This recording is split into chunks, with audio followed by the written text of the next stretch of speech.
જોઈ રહ્યા છો બીટીવી ન્યૂઝ ગુજરાતી અને હું છું અંકુર રાવલ। સમાચારની શરૂઆત કરીએ। વડોદરાની વીએમસીની આરોગ્ય વિભાગની પરીક્ષામાં ગરબડનો આક્ષેપ લાગી રહ્યો છે।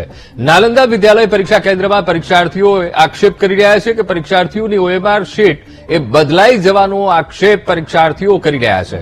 ત્યારે લગભગ 300 પરીક્ષાર્થીઓનું ઓએમઆર શીટ એ બદલાયેલી હોવાનો આક્ષેપ કરવામાં આવી રહ્યો છે। ઓએમઆર શીટ બદલાયેલી આવતા પરીક્ષા મોડી શરૂ થઈ હોવાનો આક્ષેપ થઈ રહ્યો છે। ત્યારે નિરીક્ષકોની બેદરકારીના કારણે પરીક્ષાર્થીઓ અટવાયા। છેવટે ફરી ઓએમઆર સીટ આપવામાં આવી અને વિદ્યાર્થીઓએ પરીક્ષા રદ કરી અને ફરી પરીક્ષા લેવા માટે માંગ કરી રહ્યા છે। એમપીએસડબલ્યુ ની જે 36 જગ્યા હતી એની માટે અમે આવ્યા હતા। તો બન્યું કેવું કે ભાઈ ઓએમઆર જયારે અમને 12 ને 5 બાકી હતી ને ત્યારે દેવામાં આવી ઓએમઆર, તો એ પહેલેથી ફિલઅપ આમ કહેવાય ને બીજી ઓએમઆર આવી ગઈ હતી। અમે એમ કીધું કે આ ઓએમઆર અમારી નથી એમ, કારણ કે માથે મેચિંગ નહોતો થતો નંબર। તો કીધું તો એની જે બીજા વિદ્યાર્થી હતા ને બ્લોકમાં એની ફિલઅપ કરી નાખી હતી। એવું બધા બ્લોકમાં છું, આખા યુનિટમાં। એટલે એક યુનિટના ઓલા એક બ્લોકના પેપર ઓએમઆર બીજા બ્લોકમાં વહી ગઈ। 300 વિદ્યાર્થીઓ પરીક્ષા નથી આપી।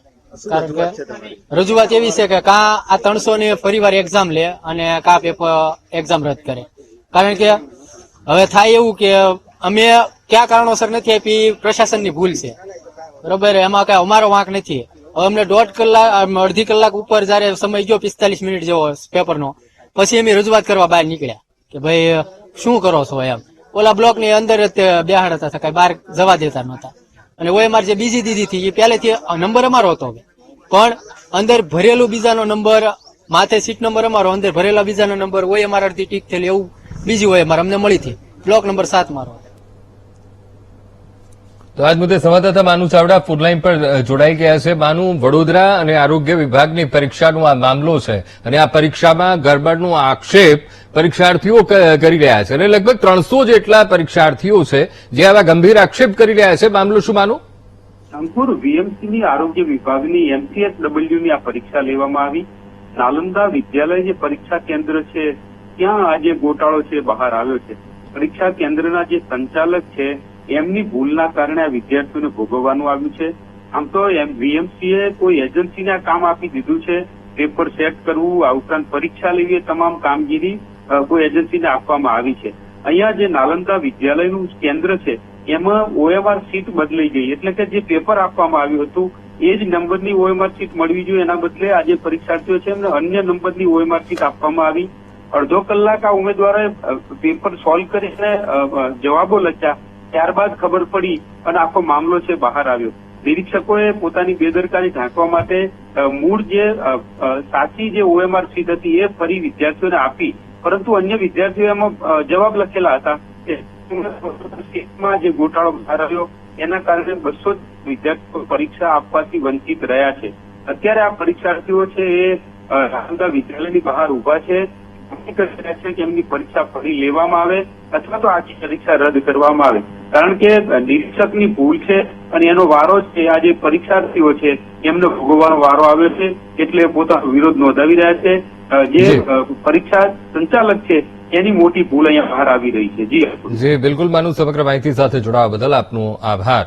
તો પરીક્ષા રદ કરીને ફરી પરીક્ષા લેવા માટે પરીક્ષાર્થીઓ માંગ કરી રહ્યા છે ને એવા જ એક પરીક્ષાર્થી પ્રતિક આહિર આપણી સાથે ફોનલાઈન પર જોડાઈ ગયા છે।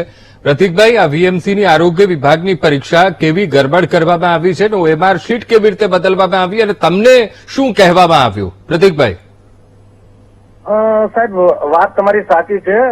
હું તમને એક વિસ્તારથી વાત કરીશ તો કે સાહેબ એમપીએસડબલ્યુ ની જે ભરતી કરવા માટે પરીક્ષા આજે લેવામાં આવી હતી, હર હંમેશ વિદ્યાર્થી છે ને સાહેબ એક આશાનું કિરણ લઈને ઘરેથી નીકળતો હોય છે કે ભાઈ હું 8-9 મહિના મહેનત કરું છું, બરાબર, તો એના માટે મારે મહેનત કરી અને પરીક્ષા પાસ કરવાની છે। અને અમારા જે મા બાપ છે ને એ અમારી પાસે એક આશા લઈને બેઠા હોય કે ભાઈ જયારે ઘરે જાય ને ત્યારે છોકરો એમ કે ભાઈ ના સાહેબ મારું પેપર આજે બહુ સારું ગયું, પણ સાહેબ આ તંત્ર, આપણે ભૂલ થઈ હોય તો સ્વાભાવિક સમજી શકીએ છીએ, પણ આ તંત્રની ગોઠવણ સહિતની ભૂલ સાહેબ સમજી શકીએ છીએ કે ઓએમઆર જે છે સાહેબ અદલા બદલી થઈ ગઈ, પણ સાહેબ એક રૂમની અંદર તો અગાઉથી ઓએમઆર ટીક થઈને આવેલી હતી। વિદ્યાર્થીઓ દ્વારા, અમારા દ્વારા, જયારે એ લોકોના અમારા વિદ્યાર્થીઓ જે છે એના દ્વારા ખાસ કરીને તંત્ર જે છે એને કહેવામાં આવ્યું તો એ લોકોને પોતાની ભૂલ સ્વીકારી. ત્યારબાદ વીએમસી ના એસએલ પણ ડેપ્યુટી કમિશનર જે છે એ પણ આવેલા હતા. એ લોકોએ પણ પોતાની સીસીટીવી ની અંદર જે છે ભૂલ સ્વીકારી છે. જો સીસીટીવી રિલીઝ કરે તો એ પોતાની ભૂલ સ્વીકારશે 100%. પણ ત્યારબાદ જે છે 300 જેટલા વિદ્યાર્થીઓનું સાહેબ આજે ભાવિ જે છે એ લોકોને એક પ્રશ્ન એવો કરવામાં આવ્યો અમારા દ્વારા કે હવે અમારો ભવિષ્યનું શું? તો એ લોકોને સાહેબ અમારા મહેનતની જરા પણ પડી નથી અને સીધું ને સટ એમ કહી દેવામાં આવ્યું કે ભાઈ હવે અમે તમારી પરીક્ષા પાછી નહીં લઈ શકીએ, કારણ કે જો બીજા જે વિદ્યાર્થીઓએ પરીક્ષા આપી છે તો એને એ લોકોને અન્યાય થાય. પણ આપના માધ્યમ દ્વારા ડેપ્યુટી કમિશનર સાહેબ અને મેયરને એટલું જ અમે કહેવા માંગીએ છીએ કે સાહેબ, જો તમે વિદ્યાર્થીઓની મહેનતની સાથે જો સાહેબ આ રીતે તમે ખિલવાડ કરવા માંગતા હોય તો તમારી પરીક્ષા સાહેબ રહેવા દો. અમે ગમે ત્યાં મજૂરીએ ચડી જશું, પણ આ રીતે સાહેબ 200, 300 કિલોમીટરના દરેથી અહીંયા પરીક્ષા આપવા આવીએ અને આ તંત્ર નિર્ભર તંત્ર સાહેબ અમને એક પરીક્ષા આપવા ના આપે. તમે વિચાર તો કરો, આજે દરેક જેટલા પણ અમારા જે ઉમેદવારો છે, જે પણ અમારા વિદ્યાર્થીઓ છે, એની સામે સાહેબ આજે એમ કહેવાય કે એક નિરાશા કે ભાઈ અમે ઘરે જઈને શું જવાબ આપશું સાહેબ? આનો જવાબ અમને કોણ આપશે? એટલે આપના માધ્યમ દ્વારા કમિશનર સાહેબને અમે કહેવા માંગીએ છીએ કે જે થયું પણ જે કોઈ પણ અધિકારી જે છે એની સામે સાહેબ પગલા લેવા જોઈએ, કારણ કે આ જાણી જોઈને કરેલી ભૂલ છે સાહેબ. આ ભૂલથી ભૂલ નથી થઈ ગઈ સાહેબ. બિલકુલ પ્રતિકભાઈ, આપ અમારી સાથે જોડાયા એ બદલ આપનો ખૂબ ખૂબ આભાર. ભાવનગર જિલ્લાના તળાજા તાલુકામાંથી આવું છું. અહીંયા જે મારે આજે વડોદરા મ્યુનિસિપલ કોર્પોરેશનની MPSW ની એક્ઝામ હતી હેલ્થ વિભાગની. તો હું અહીંયા આજે કાલે સવારે રાતના 8 વાગે બેઠો હતો. આખી રાતનું મેં ટ્રાવેલિંગ કર્યું, આખી રાતનો ઉજાગરો છે અને સવારે 11 વાગે અહીંયા અમારે પહોંચવાનું હતું. 11 વાગે રિપોર્ટિંગ ટાઈમ હતો. 11 વાગ્યાનો રિપોર્ટિંગ ટાઈમ કરી નાખ્યો. રિપોર્ટિંગ થઈ ગયા પછી અમને જે તે સ્કૂલ જે તે રૂમની અંદર બેસાડવામાં આવ્યા. રૂમની અંદર બેસાડ્યા અને ત્યાં પછી અમને જે છે એ OMR સીટ આપવામાં આવી 12 ને 5. ખરેખર 12 વાગે OMR સીટ આપવાની હોય છે, પણ છતાં 12 ને 5 આપવામાં આવી છે. અને 12 ને 5 આપવામાં આવી છે એ પણ ભૂલ ભરેલી. અમારી OMR કોઈ બીજાને આપી દીધી, બીજીને અમને કોઈને આપી દીધી. અને જયારે પ્રશાસનને અમે ભૂલ સમજાણી 12 ને 20 કે ભાઈ આ તમે આ OMR છે અમને બીજી આપવામાં આવી છે, તો ત્યારે અમે જયારે જે તે સ્કૂલ સંચાલનનું ધ્યાન દોર્યું તો એ લોકોએ અમારી પાસેથી OMR પાછી કલેક્ટ કરી લીધી અને બીજે જે જ્યાં આપી હતી એની અમને ટીક કરેલી OMR આપી છે. તો હવે આમાં ટીક કરેલી OMR આપી છે તો અમારામાં શું સમજવાનું? જે તે એના મળતિયા હોય એને લેવા માટે થઈને આવું કરવામાં આવ્યું છે.